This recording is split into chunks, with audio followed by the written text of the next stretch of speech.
Hatuli mpaka tusikie njaa. Okay. Umsikia Mtume wewe? Okay. Kwamba pale mahala tumbo litakapohitaji chakula ndipo mahala tunapofanyaje? Tunapokula. Sio tujipangie kwamba tule asubuhi, mchana, jioni, hapana. Kile kipindi tunaposikia njaa, Mtume ndo anasema basi tule katika kipindi hiko. Sio ratiba ya kula kwamba sio ratiba. Kwamba milo mitatu hiyo wamepanga watu tu. Lakini sisi kwa mafundisho yetu, kwani simulize unakula kwa mazoea au unakula kwa sababu ya njaa? Mara nyingi nakula kwa sababu ya njaa, lakini muda mwingine labda inaweza kana na safari najua leo nakula ratiba yangu ile mchana, asubuhi, mchana, jioni. Ratiba ya kula, lakini nakula pale nitakaposikia njaa. Sasa ukiweka ratiba hivyo manake unajitengenezea madhara katika mwili wako. Manake we huli kipindi ambacho mwili unahitaji nini? Chakula. We unakula tu hapa umejiwekea. Sisi Mtume hajatufundisha hivyo, si katufundisha tule kipindi ambacho mwili unahitaji chakula. Umenielewa? Kwa hiyo sisi Ramadhani ilipokuja tunafunga kwa sababu nyingi sana. Moja katika sababu ndiyo mwezi ambao ndani yake kuna ofa zinapatikana. Unajua Mungu hataki tuende motoni. Mungu anataka tuende peponi. Anatuwekea ofa nyingi sana. Ofa simulizi sio kwenye mipira tu au kwenye mitandao, hata kwa Mungu kuna ofa. Kwa hiyo umewekwa mwezi wa Ramadhani kuwa chuo kwa Waislamu. Ramadhani ni chuo kwa Waislamu.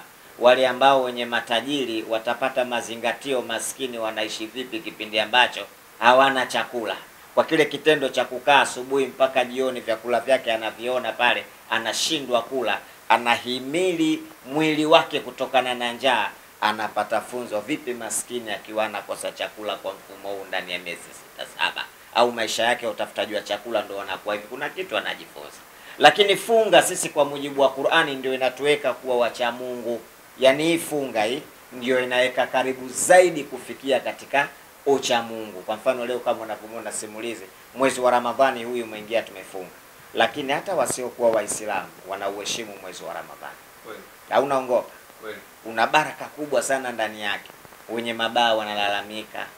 So wanalalamika kwa sababu Waislamu walevi. Hata yule asiyekuwa Muislamu anaupa heshima mwezi. Kwamba siwezi kwenda kufanya mambo mabaya ndani ya mwezi huu.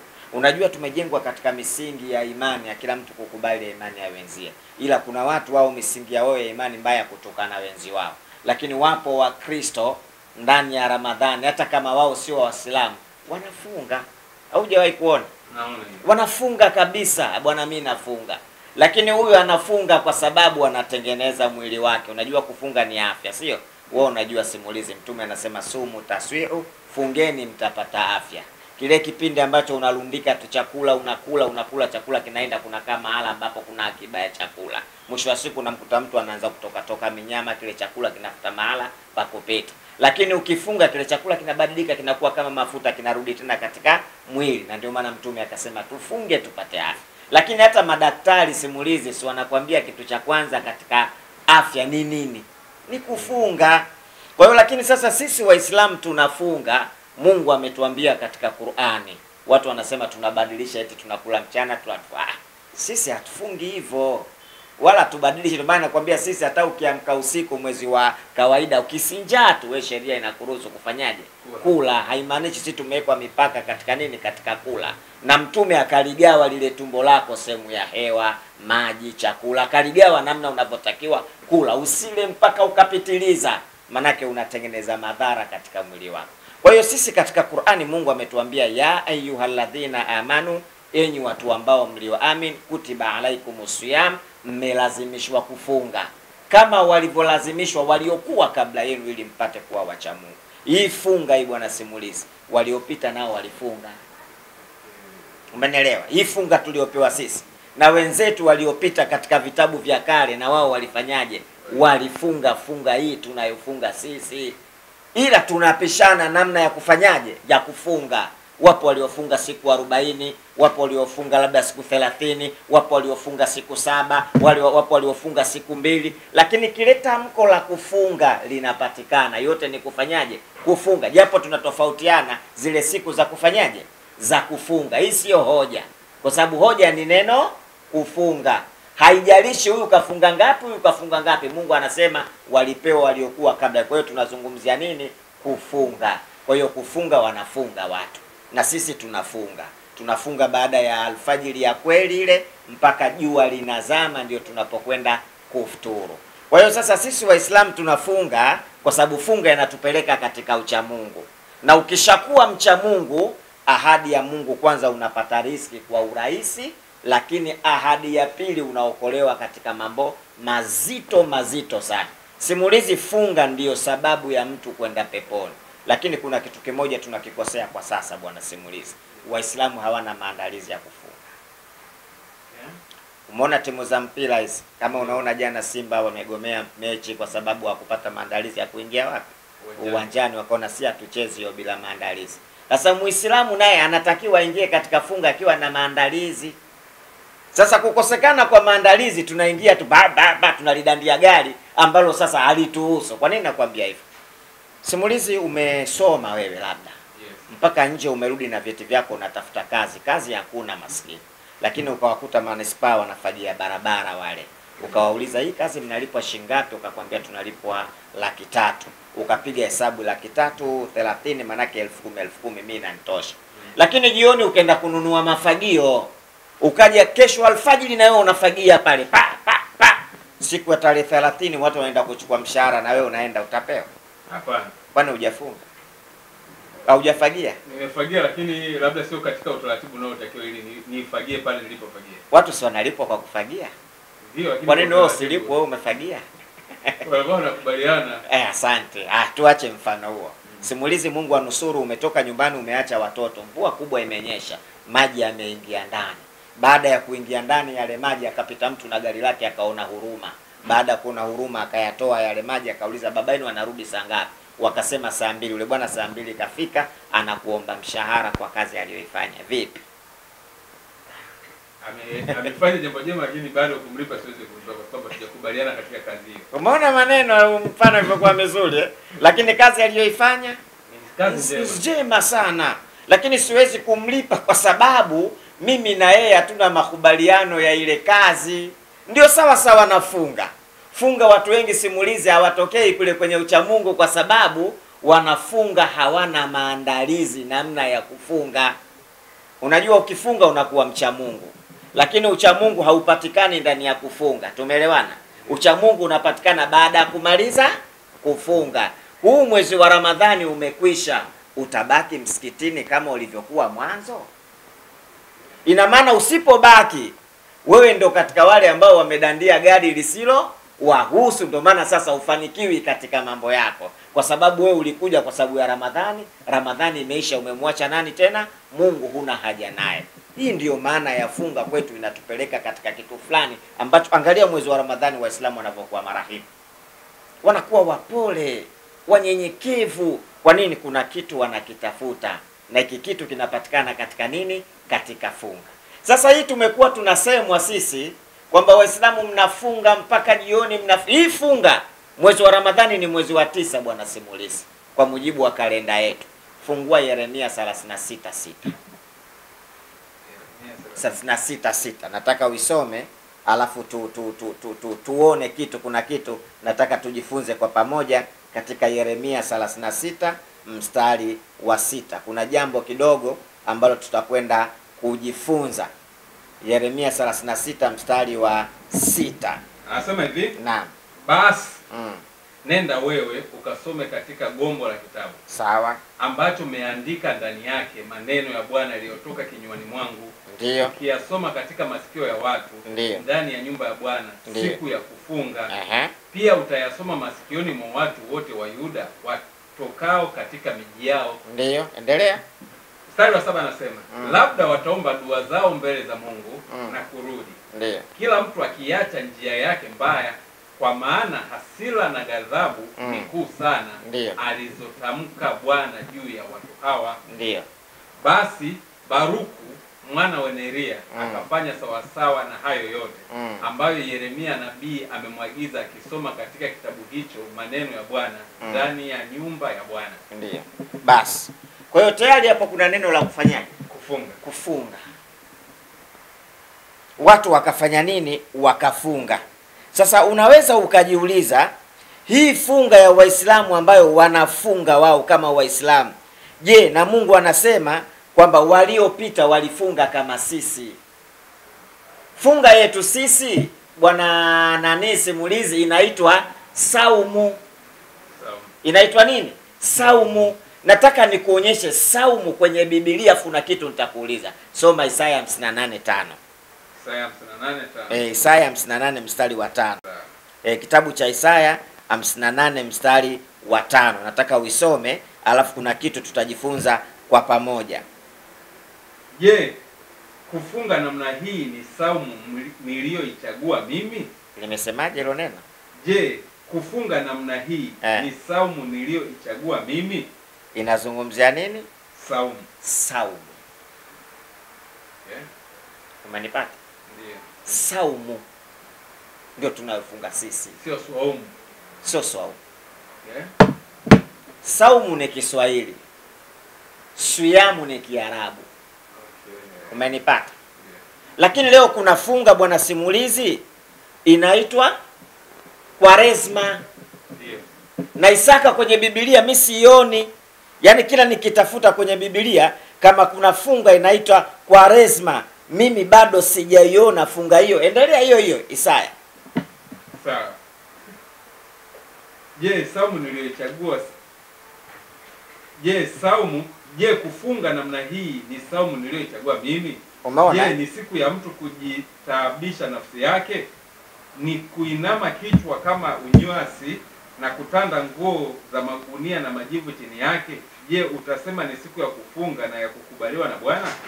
Je, saumu niliyochagua sio namna hii: kufungua vifungo vya uovu, kuzilegeza kamba za nira, kuwaacha huru walioonewa, na kwamba mvunje kila nira? Natosha.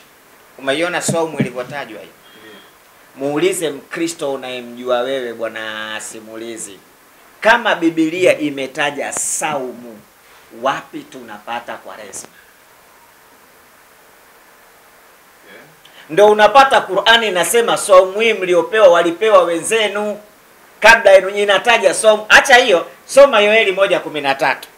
Yoeli 1:13. Sawa. Isome Yoeli 1:13. Kuna kitu kizuri hapa tutakwenda kujifunza. Kizuri sana. Yoeli 1 mstari wa 13. Jikazeni mkaomboleze. Ndiyo. Enyi makuhani pigeni yowe. Ndiyo. Enyi wahudumu wa madhabahu njooni mlale. Ndiyo. Usiku kucha katika magunia. Endelea. Enyi wahudumu wa Mungu wangu, kwa kuwa sadaka ya unga na sadaka ya kinywaji zimezuiwa katika nyumba ya Mungu wenu. Endelea. Hiyo nani? Yoeli 1? Yoeli 1:13. Anza 13. 13 ndio. 14 sasa. 14. Takaseni saumu. Iteni kusanyiko la dini. Takaseni nini? Saumu. Alafu tuite nini? Kusanyiko la Bwana, la dini. Kuna Kwaresma? Hapana. Hapana. Kwaresma sijaiona. Sasa mimi nakupa homework. Kawaulize watu ambao wanasoma Biblia. Hii funga mnayofunga nyinyi Kwaresma inapatikana wapi?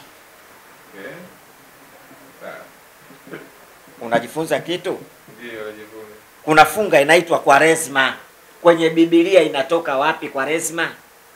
Hakuna kitabu cha Mwanzo mpaka Ufunuo bwana simulizi neno Kwaresma hakuna. Isipokuwa Biblia itatamka saumu.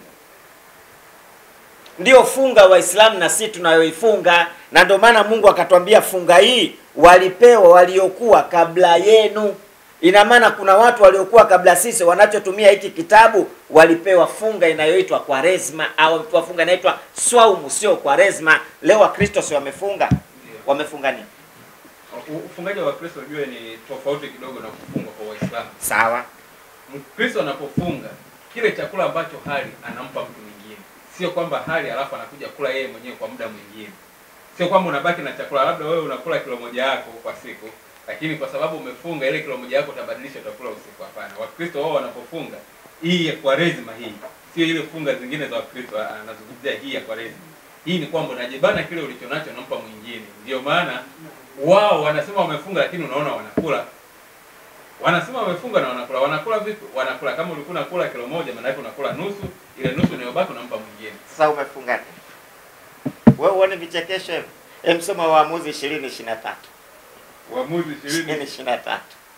Wewe simulizi uone kama hivyo vichekesho, kwamba eti unafunga badala ya kula kilo moja unakula nusu, chengine unampa mwingine. Hiyo sio funga.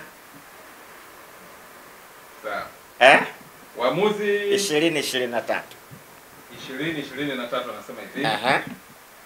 Wana wa Israeli wakakwea juu na kulia mbele za Bwana. Nenda 26 haraka lake tupate faida.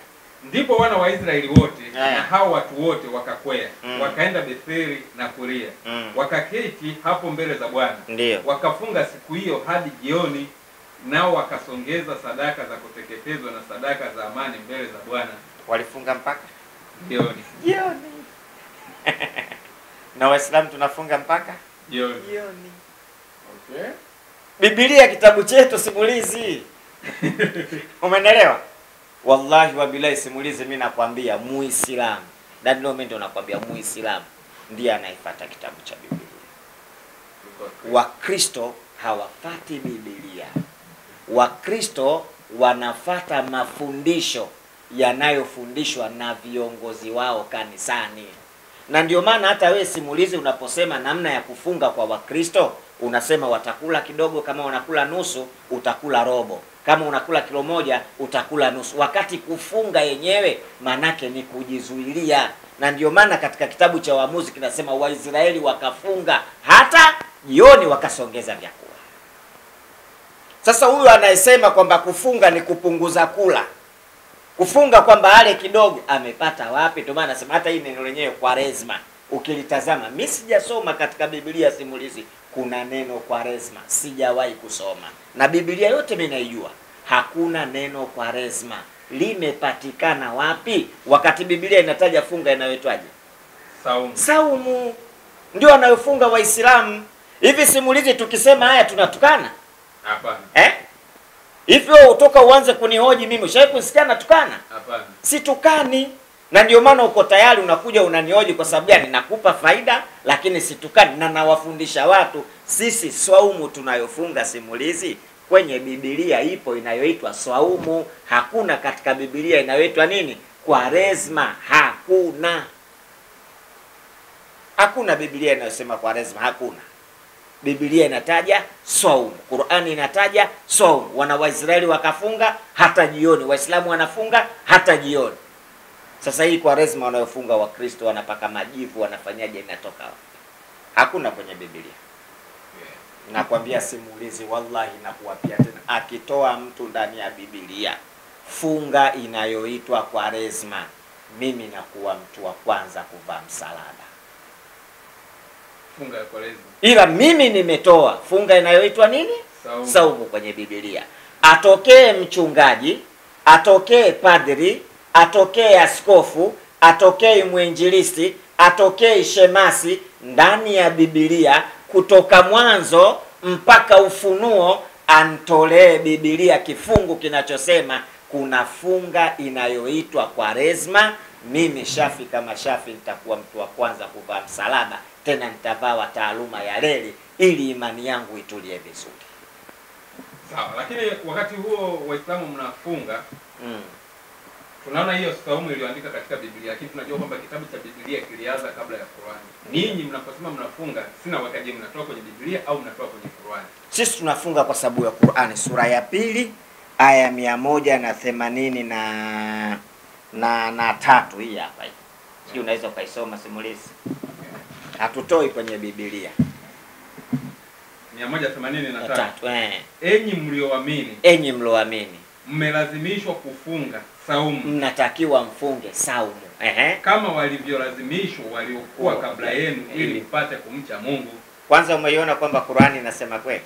Inasema kweli. Kwa sababu inasema kumbe waliopita nao walifunga nini? Saumu. Kwa hiyo sisi tunafunga kwa sababu ya aya hii. Na sisi hatufungi siku nzima. Sisi muda tulioambiwa tufunge ukiendelea mbele hapa, Mungu anausema. Tunafunga kuanzia alfajiri ya kweli mpaka kuzama kwa jua. Mungu hataki kututesa. Lakini ule usiku ukishaingia, ukishafuturu, utalala na mkeo vizuri. Sawa bwana? Utafanya mambo mengine ya kheri vizuri. Ulichokata kula utakula. usiku wote ule umeambiwa ufanye vile. Umeelewa bwana simulizi? Sasa mtu anakuambia Waislamu hata wana Waisraeli walifunga hata jioni, hawajafunga siku nzima. Kwa hiyo masaa machache ya kufunga zile siku 30, 29 ndio sisi tunafunga.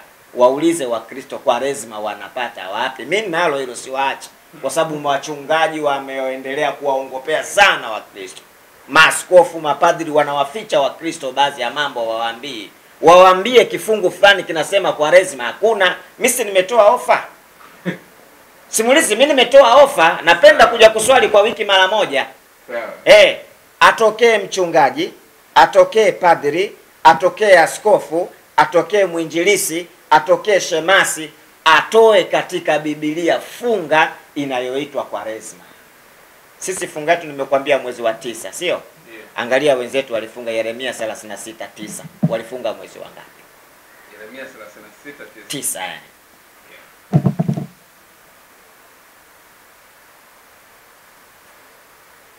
Tusome Yeremia 36:9. Mstari wa 9 anasema hivi. Basi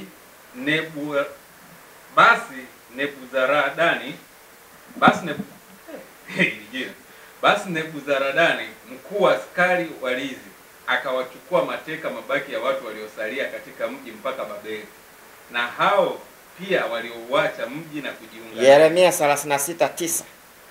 36:9. Yeremia 36:9. Basi ikawa katika mwaka wa 5 wa Yehoyakimu, ndio mwana wa Yosia, ndio mfalme wa Yuda, ndio katika mwezi wa 9, watu wote waliokuwa katika Yerusalemu na watu wote waliokuja Yerusalemu kutoka miji yote ya Yuda wakapiga mbiu ya kufunga mbele za Bwana. Wamefanya? Walifunga. Mwezi wa ngapi? Wa 9. Na sisi Kiislamu Ramadhani mwezi wa ngapi? Wa 9. Shida nini? Okay. Hiyo simulizi si ndo wafuasi wa iko kitabu. Sisi ndo wafuasi wa iko kitabu cha Biblia. Hakuna mfuasi mwingine. Wakristo wanadanganywa tu wafuate Biblia, na hawasomi Biblia, na hawaijui Biblia. Hata kuna mambo simulizi wewe mwenyewe uyajui. Ukija ukiniuliza mimi nikikwambia ningekuwa nasoma mimi, ungeniambia Shafi hiyo Biblia ya kwako.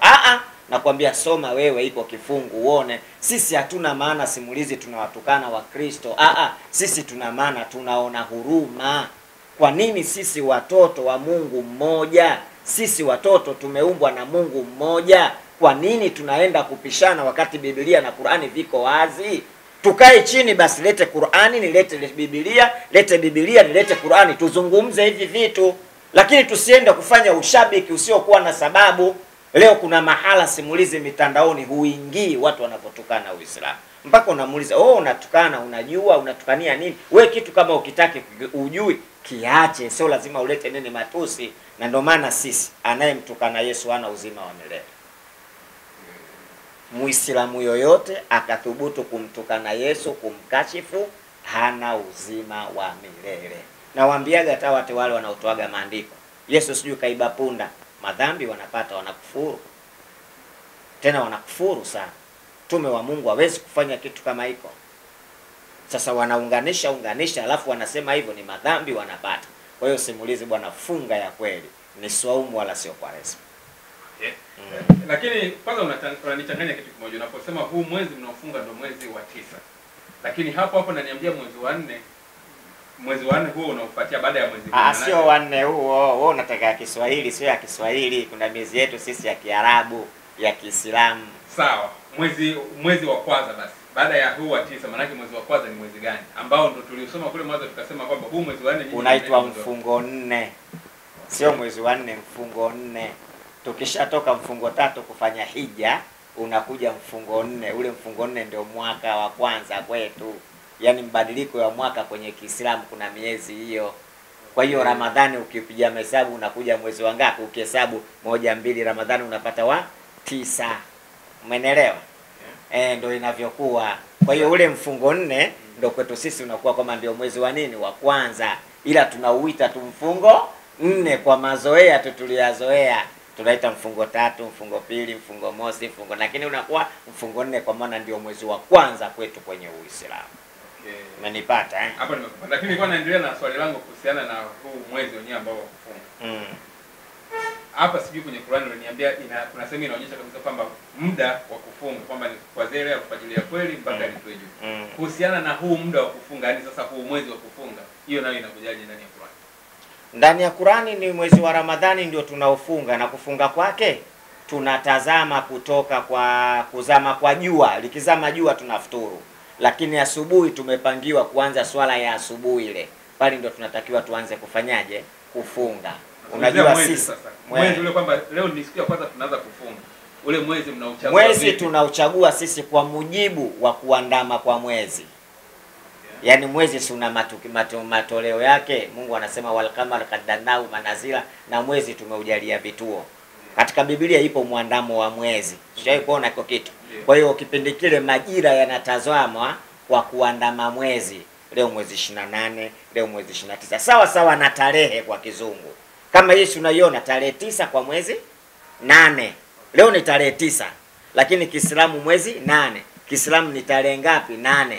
Kwa sababu sisi Kiislamu tunafata kuzama kwa jua na kutoka kwa nini? Kwa jua. Lakini kitarehe sasa tunaangalia mwezi namna unavyozama na kutoka. Umenipata? Ndio. Umenipata vizuri? Nimekupata, lakini nauliza kuhusiana na kuchagua mwezi. Kwa nini mliuchagua mwezi? Hatuchagui sisi. Hatuchagui sisi bwana. Kwa sababu huku imeonekana kabisa wao walifunga mwezi wa 9. Ndio. Sasa ni Biblia. Tusome 185. 185 inasema mwezi huo mlioambiwa mfunge ni mwezi wa Ramadhani. Inatosha. Ambao imeteremshwa katika mwezi huo hii Qur'ani ili iwe uongozi kwa watu na hoja zilizo wazi za uongozi na upambanuzi. Umeona sasa? Huu ndio mwezi tunaofunga. Simulizi sasa tufanye kitu kwa kubahatisha. Wewe unadhani kwamba tutajitungia? Kwamba kwa wale mwezi wa 9 sisi tujitungia? Hapana. Okay. Simulizi mimi nakwambia, kama mtu akichagua chaguzi la kuwa Muislamu, amechagua kitu bora sana kwenye maisha yake. Kwa Uislamu ndio dini iliyopangika. Yaani Uislamu toka unazaliwa unakupangia namna ya kuishi mpaka unaingia kaburini. Leo kuna kitu kimoja nikikuuliza, kama uulize Mkristo yoyote, Mkristo akifa akaacha watoto na mke na watoto, mirathi inakuwaje kwa mujibu wa Biblia? Hakuna. Yes, au ipo kwenye Biblia? Sasa wanagawana vipi? Lakini Qur'ani Mungu kapanga, mwanamke atapata hiki, mwanamume atapata hiki, mtoto atapata hiki, mkubwa atapata hiki. Ndio maana nakwambia kitabu hiki kila kinachohitajia kimo ndani yake. Hakuna jambo ambalo linahitajiwa afu lisiwepo. Na ndio maana huu uongozi mkubwa sana kwetu. Alafu mimi nilivyosimulizi, Uislamu na Qur'ani visiwe vya kweli, wewe unavyoona mimi nitabaki. Wewe unavyoona mimi nitabaki. Siwezi kubaki. Na ndio maana kila nikikufunulia andiko hapa unaweza ukashangaa. Kwani Biblia inasema hivi? Japo Biblia kuna sehemu imetiwa mikono, lakini bado vile vitu ambavyo vya kuonyesha kwamba hiki ni kitu kinachofanyika ni cha kweli bado vipo alama. Na ndio maana tunaambia mwezi wa kufunga ni mwezi wa 9, huku umeitwa mwezi wa Ramadhani. Ukihesabu mwezi wa Ramadhani kuanzia miezi yetu unapata mwezi wa 9 ndio mwezi wa kufunga. Swaumu tunayofunga inaitwa swaumu, sio Kwaresma. Wakristo waache kudanganywa kwamba Kwaresma ipo katika Biblia. Biblia yote hakuna Kwaresma, na mimi nimetoa ofa mtu atoe katika Biblia kuna saumu inaitwa Kwaresma. Hakuna bwana simulizi. Okay. Mimi nimepata swali hapo niliposoma hapo kwamba huu mwezi kumbe ilishuka Qur'ani. Tunaposema ilishuka Qur'ani tunamaanisha nini? Hiki kitabu kizima ndio kilishuka mwezi huu au ilikuwaje? Qur'ani ilikamilika. Kukamilika kwake ilitoka Lauhin Mahfudh. Kuna sehemu ubao uliohifadhiwa kwa Mwenyezi Mungu. Baada pale kilishuka kitabu kizima mpaka Baitul Izza. Kuna sehemu inaitwa Baitul Izza mbinguni. Kikaja kikakaa pale kikiwa kimekamilika. Sawa. Okay. Kutoka pale kuja duniani ndio wakawa na ushushiwa mtume kidogo kidogo. Okay. Sawa. Sio kwamba hili lote ndio limekuja kwa mtume. Hapana. Kuna mahala imetoka alafu kuna mahala ikaja ikakaa Baitul Izza. Baada kukaa hapo ndio yakawa yanaangaliwa matukio duniani yanayotokea. Alafu ndio Mungu anateremshia tukio yule, anamwambia Muhammad sema hivi, mpaka ndio kikakamilika hiki kwa pamoja. Umenipata bwana? Kwa sababu nilikuwa na shangaa hivi kama tukisema Qur'ani ilishuka mwezi huu, lakini hapo tunaambiwa kwamba aya za Qur'ani zilishuka kwa kipindi tofauti kwa miaka na miaka. Kutoka kule Lauhin Mahfudhi, ubao uliohifadhiwa, mpaka pale Baitul Izza ambapo umekaa hapo Qur'ani, hapo ilishuka ndani ya mwezi wa Ramadhani. Okay. Umeelewa? Ilishuka ndani ya mwezi Wa Ramadhani. ilishuka ndani ya mwezi wa Ramadhani hapo. Okay. Lakini hapa duniani ikawa inashuka miaka yote tu. Hiyo ni aya ndani ya Qur'ani au ni hadithi? Inayosema Hiyo kwamba Qur'ani ilishuka kidogo ikaja, yani ilishuka. Zipo aya fi Lauhin Mahfudhi, katika ubao uliohifadhiwa, zote zipo ndani ya Qur'ani. Wala hakuna shida. Qur'ani imekamilika simulizi. Sisi hatuongei kichwa mchongo. Sisi tukiongea tunaongea hiki kitabu sisi tunakiheshimu, na hiki kitabu kimemaliza mambo yote bwana simulizi. Ila usikisome kwa chuki. Wala usome kwa ajili ya kuelewa. Humu kuna maneno Mungu anasema hata hawa Kristo hawa msiwatukanie, wale wanaoamini kwamba wao waungu msiwatukanie. Kwa nini? Wasije wakamtukana Mungu wenu wa kweli. Umeelewa? Mungu anasema Wakristo wakitaka muwalinde, waekeni mabodyguard, wasikilize maneno ya Mungu, wakikataa wafikisheni nyumbani kwa amani, asiwaguse mtu yoyote. Na sisi marafiki zetu wa Kristo, unajua kuna neno sema makristo maadui zetu Ndio. Hamna katika Qur'an. Soma 5:82. Unajua kufungua? Ufungulie. 5:82. Hii ni sura ya 5 aya ya 82 hii hapa. 82 anasema hakika utawakuta walio maadui zaidi kuliko watu wengine kwa Waislamu ni Myahudi na wale mshirikina wasiokuwa na kitabu. Hao ndio kina nani hao? Maadui. Wayahudi na nani? Na wale mshirikina wasiokuwa na kitabu. Endelea. Na utawaona walio karibu kwa urafiki na Waislamu ni wale wanaosema sisi ni Wakristo. Hayo ni kwa sababu wako miongoni mwao wanavioni wamchao Mungu, na kwa sababu wao Wakristo hawatakabari wakijua haki kuifuata. Sasa sisi na Wakristo maadui kwa mujibu wa Qur'ani? Hapana. Kwa mujibu wa Qur'ani hapana. Kwa hiyo tunasingiziwa sisi. Umenipata simulizi? Sisi tunasingiziwa sana. Hawa si marafiki zetu. Na Mungu anawasifia hawa hawatakabari hawa. Kutakabari kuleta jeuri. Okay. Umeelewa? Watakabari kabisa. Lakini kuna jambo moja natamani niulize tunapomalizia. Sawa, karibu. Nilimsikia shehe mkubwa kabisa sasa anasema kwamba huu mwezi sio mwezi mtukufu. Sisi ambao tunasikiaga wa nje ya Uislamu, sisi tumezoea kuitwa mwezi wa Ramadhani ni mwezi mtukufu. Hata Waislamu wenyewe wanasemaga kwamba Ramadhani ni mwezi mtukufu. Hii ikoje? Labda tunaweza tukajua kidogo tukapata elimu hapo kwa kuelimisha. Aliyesema Ramadhani sio mwezi mtukufu amechukua tafsiri ya Farsi. Ukisoma 9:36, sijui kama simulizi tutaelewana kwa sababu wewe hujui Kiarabu. Soma 9:36. 36. Idadi ya miezi ya mwaka mmoja mbele ya Mwenyezi Mungu ni miezi 12 katika elimu ya Mwenyezi Mungu mwenyewe tangu siku alipoumba mbingu na ardhi. Katika hiyo imo minne iliyo mitukufu kabisa, nayo ni Rajabu, mfunguo pili, mfunguo tatu na mfunguo 4. Kufanya hivi ndiyo dini iliyo sawa. Basi msijidhurumu nafsi zenu kwa kufanya maasi katika miezi hiyo, na nyote piganeni na washirikina kama wao. Umeona minne? Soma tafsiri yake chini. Tafsiri yake 36. Hakuna miezi mingine mitukufu zaidi kama hii minne na Ramadhani. Umeelewa? Okay. Unaelewa? Kumbe hii ni andiko kabisa. Watu wanasema tu. Na nikusimulize nikufundishe kitu. Kuna vitu vinapata utukufu kwa kuwepo kitu. Sawa? Kuna sehemu inapata utukufu kwa kuwepo kitu. Umeelewa? Hii kanuni Waarabu wanasema. Yaani kuna mahala panapata utukufu kwa kuwepo kitu kitukufu. Umeelewa? Kwa mfano mji wa Dodoma. Kwa nini umekuwa maarufu? Makao makuu ya nchi alafu kuna Ikulu pale. Asante. Umeona maneno hayo? Ndio tunauita ule mji mkuu. Awe mji mkuu au mji mtukufu kwa sababu ya kuwepo vile vitu vitukufu ndani yake. Kwa nini Yerusalemu tunasema tukufu? Kwa sababu Yerusalemu kuna lile hekalu au kuna msikiti mtukufu. Ule msikiti mtukufu ndio panafanya mahala pale pawe nini? Patukufu. Kwa nini Maka panaitwa mji mtukufu? Kwa sababu ndani kuna Kaaba. Ile Kaaba ile ndio inafanya mji wote kuwa nini sasa? Mtukufu.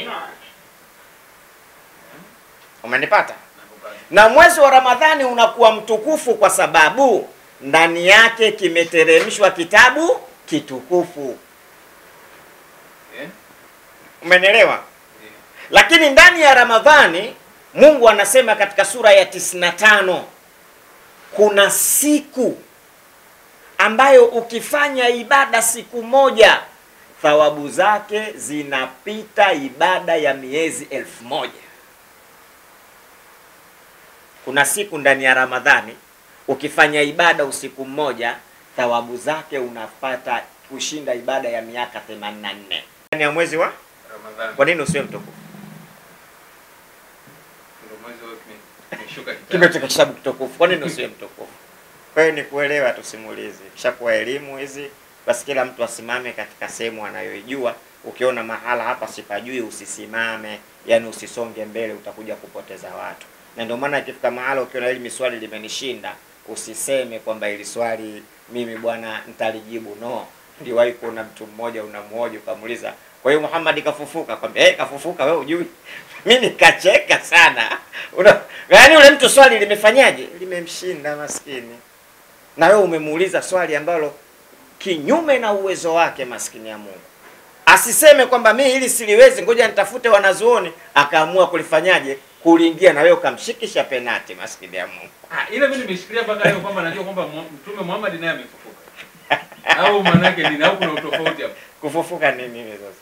Kwamba alikufa akafufuka. Maka kaja duniani, sio? Maana yake kama yani amefufuka kama alivyofufuka Yesu, yuko mbinguni kama alivyo Yesu. Sasa Yesu si mnasema alikuja duniani kwanza? Ndio, alikuja duniani. duniani. Kwa hiyo Muhammad alikuja duniani. Yaani tunachojua kwamba yeye alizaliwa kawaida ndio. Lakini alikufa na akafufuka. Alikuja, yani kufufuka ni sharti ufe. Yaani huyo mtu kafa alafu kafufuka. Ndio. Kafufuka kaenda wapi? Anasema amefufuka yuko mahali anaruzukiwa. Ndivyo nilivyoambiwa siku ile, na mimi ndo najua hivyo mpaka leo. Kwamba Muhammad kafufuka yuko mahala anaruzukiwa. Hizo ni elimu za ghaibu sana, hatuwezi kuzijua sisi. Sisi tunachoamini Muhammad alikufa akapelekwa kaburini. Umeelewa? Swala la kule Mungu kumchukua kumpeleka mahala pengine ni elimu ya ghaibu ambayo Mungu mwenyewe ndio anafanyaje? Anaijua. Sisi hatuwezi kusema kwamba Muhammad baada ya kufariki kule alichukuliwa akawa anaruzukiwa.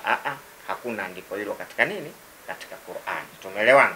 Isipokuwa kama Muhammad alichukuliwa, sasa alichukuliwa na Mwenyezi Mungu huko ghaibu. Mambo ya ghaibu sisi hatufanyeje? Hatuyafahamu. Tunachofahamu sisi ile siku anazikwa. Si ndio hivyo bwana? Lakini kwa mujibu wa Yesu tunafahamu hakufa, isipokuwa alifanya nini? Alipaishwa kuelekewa wapi? Mbinguni. Manipata?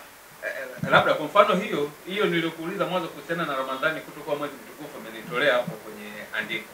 Ikaonekana kweli katika ile miezi minne yenyewe haikutaja. Ikaonekana kwenye tafsiri inaonekana ndio inataja.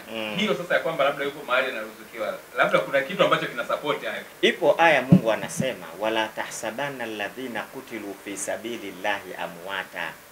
Msiwadhanie wale ambao waliouawa katika dini ya Mwenyezi Mungu wamekufa. Walio uawa, sio walio kufa.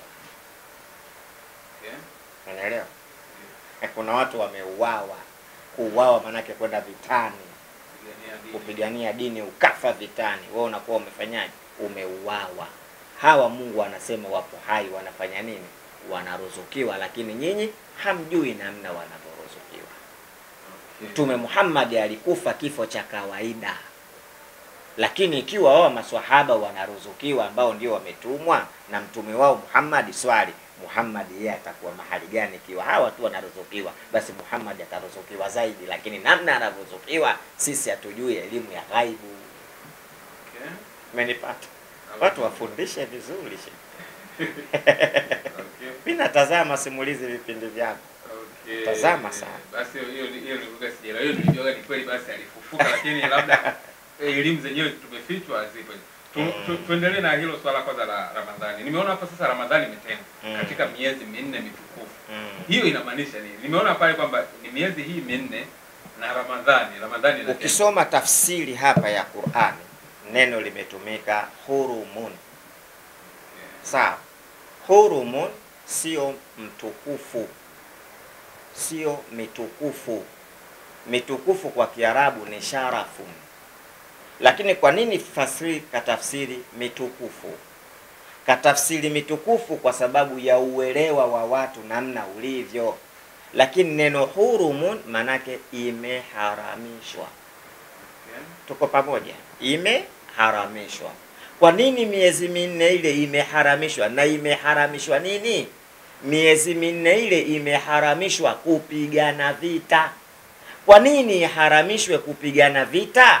Imeharamishwa kupigana vita kwa sababu miezi minne ile inafuatana na mwezi wa kwenda kuhiji, na kipindi kile hakuna ndege. Misafara ya hija barabarani inatumia miezi 6. Ikiwa wataruhusiwa kupigana, wale watu watapata tabu kuifikia nini? Hija, kwenda kuhiji, kwa namna mapigano yatakayokuwa wapi? Barabarani. Ndio Mungu akawaambia miezi minne hii haramu kufanyaje? Kupigana. Ila Farsi akasema mitakatifu kwa sababu haramu ni kufanyaje? Ni kupigana. Lakini Ramadhani imepita katika ule utakatifu. Sawa. Sasa tunaangalia hiyo Ramadhani kwa jinsi vitu vinavyofanyika. Kuna watu wanakuaga na wake lakini ikifika Ramadhani wanaacha, au kuna wale ambao wanaoa kipindi cha Ramadhani, kisha Ramadhani wanaacha. Kuna hiyo kama ulivyosema hapo, watu hawajiandai kufunga.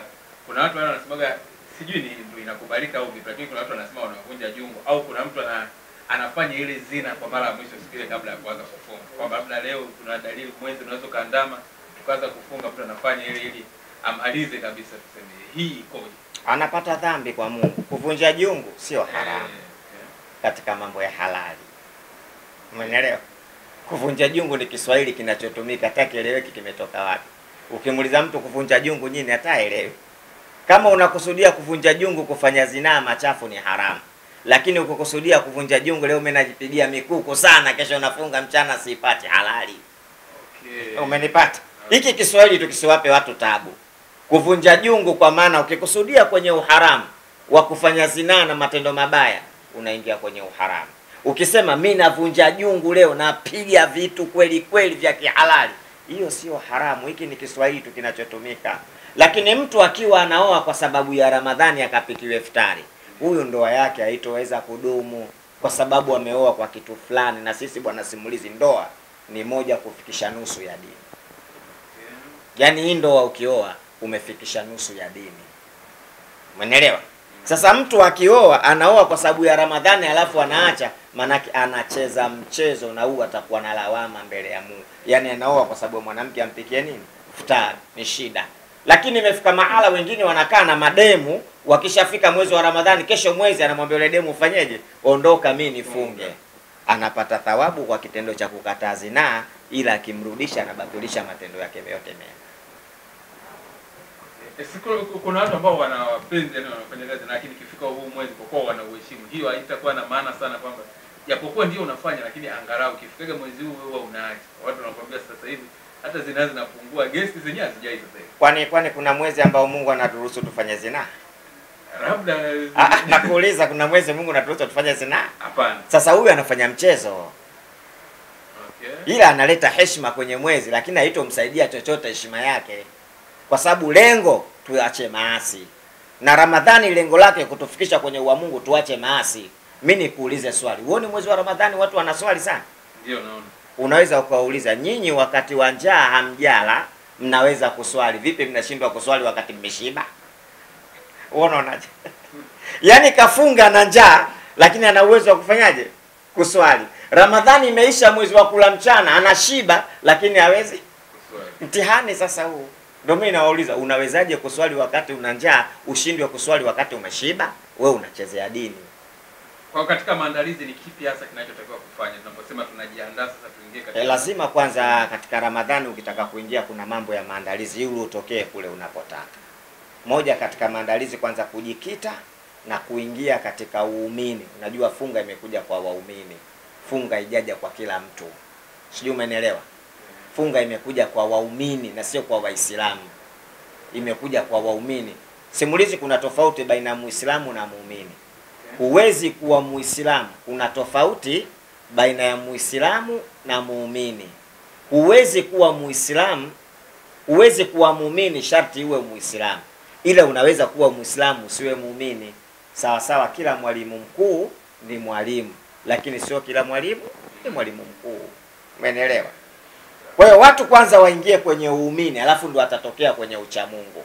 Lakini swaumu ina makumi matatu. 10 la kwanza unapata rehema kwa Mungu. Zile siku 10 za mwanzo zile Mungu anakurehemu.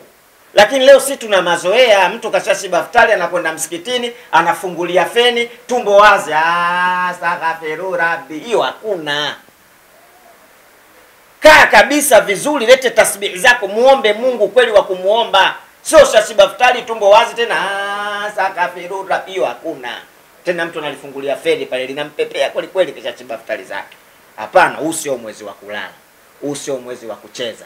Kwa sababu mwezi huu Mtume anasema ukifunga kwa kuamini na kutegemea unasamehewa madhambi yako yote. Sio ofa hiyo. Yote simulizi unasamehewa, sio ofa. Yaani wewe kama ulikuwa umezini unatafuta msamaha, mwezi ndio huu.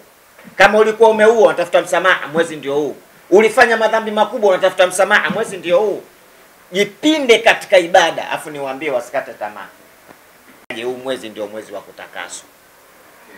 Kuna hukumu la rahma, kuna kusamehewa na kuna achwa huru na moto. Ustadi, kuna swali lingine hapo tulikuwa najiuliza kuhusiana na ile futari na daku.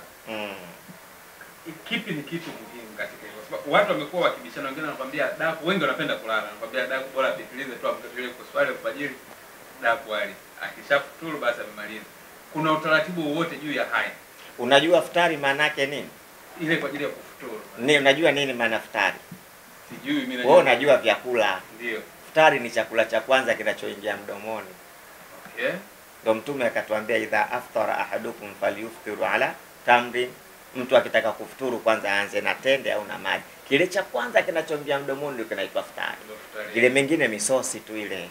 Ile tunauza futari hapa. Misosi. Futari ni kile cha kwanza kinachoingia.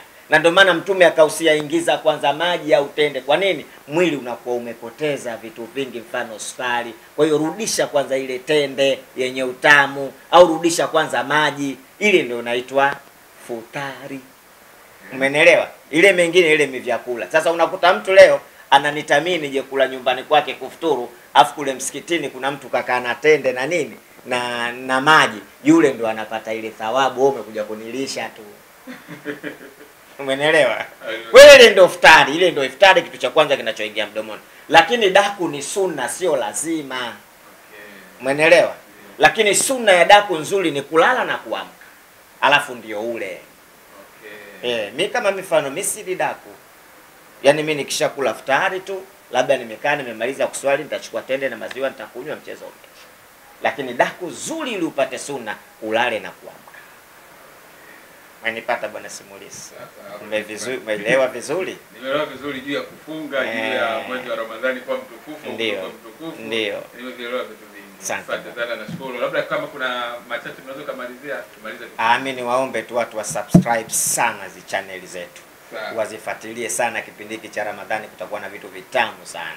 Na watu watumie kama Biblia na Qur'ani kujifunza kupitia kwenye chaneli zetu. Lakini waache husda, fitna, ushabiki, kwa sababu sisi wote tunahitaji kwenda katika uzima wa milele kama Bwana Yesu anaosema katika 17:3 Yohana, na uzima wa milele ndio huu wa kujua wewe Mungu wa pekee na wa kweli na Yesu Kristo uliyemtuma. Usiache kusubscribe kuendelea kula vitu vitamu.